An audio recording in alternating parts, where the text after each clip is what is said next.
के गांव में आज गुर्जर समाज की संभाग स्तरीय पंचायत हुई है समाज सुधार को लेकर। क्या निर्णय लिए गए? देखो हमारे समाज सुधार के जो निर्णय है ना, वो तो हमने 6 तारीख को जगदीश धाम केंद्री में और समाज सुधार के 21 नियम बनाए थे, वो उसी दिन से लागू कर दिए हैं। और सबसे बड़ी खुशी की बात यह है कि समाज ने उनको मन से स्वीकार कर लिया है। और इस बीच में जो अभी शादियाँ हुई हैं उनकी समीक्षा के लिए आज यहाँ पर मीटिंग रखी थी और करीब करीब सभी तरफ से जानकारी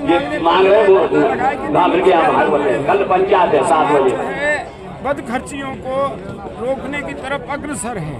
तो हमारा प्रयास है धीरे धीरे करके और भी जो बहुत सारी बुराई हैं जिनको हम दूर कर सकते हैं दूर करने का प्रयास करेंगे। और दूसरे समाज के लोगों के साथ में कैसे अच्छे से हम लोग रह पाएं, इस पर भी हमारा फोकस है। अभी जैसा कि समाज में सभी समाजों ने और समाजों ने सामूहिक विवाह सम्मेलन शुरू कर दिए हैं, क्या गुर्जर समाज भी सामूहिक विवाह सम्मेलन शुरुआत करेगा? नहीं, हमारे होते हैं ना, हमारे पहले से ही ये एरिया में तो कहीं सुना नहीं है। आप देखो, मैं हमारे जयपुर में एक सामूहिक विवाह सम्मेलन की कमेटी बनी हुई है प्रदेश स्तर की जी।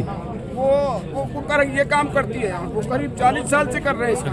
और विधवा विवाह जो कि बहुत बड़ी समस्या है। हमारे सुनो, विधवा विवाह मत कहो उसको।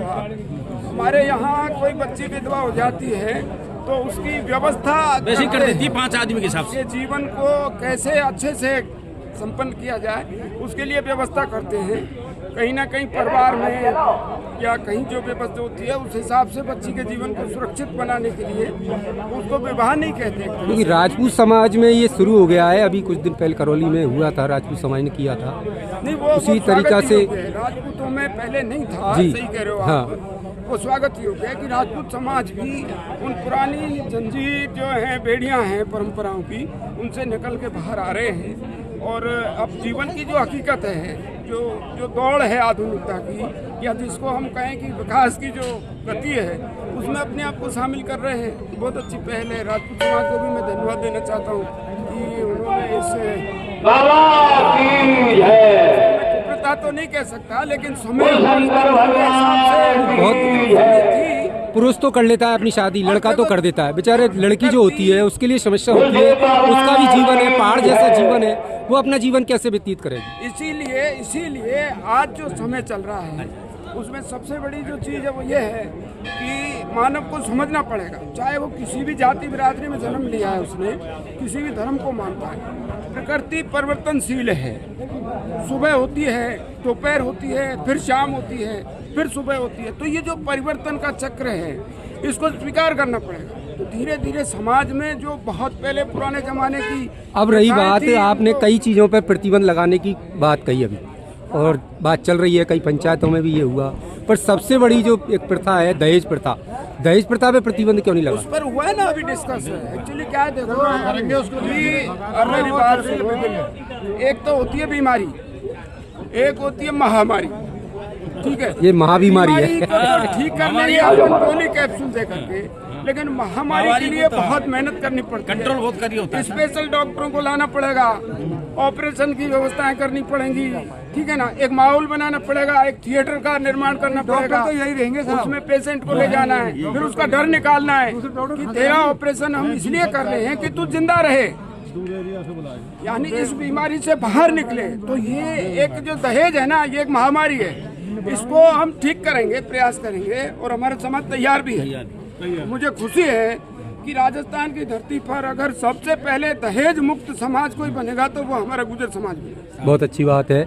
एक आपके बाल विवाह की बड़ी बुरी परंपरा है, अभी कई जगह हालांकि कम हुआ है, पर इस पे बैन लगना चाहिए क्योंकि बेचारी छोटी बच्चियों का जीवन बर्बाद हो जाता है। इसका कारण आर्थिक है, सामाजिक। ये हमारे समाज में दोनों ही चीज है। 4 बेटियों का ब्याह किया जा रहा है। कारण ये हमारे समाज में पहले था। अब बाल विवाह सरकार भी कर रही है भाई साहब, पाबंद लगा रही है। क्रूति क्यों नहीं है? बहुत बड़ी क्रूति है। आप कैसे कह सकते हो क्रूति नहीं है? बहुत बड़ी क्रूति है ये। राजा जनक ने दशरथ, राजा जनक के जमाने की बात मत करो, आज की बात करो। आज के हिसाब से जीवन जीना है आपको और हमको। आप मेरी बात आप पॉइंट पे आइए जी।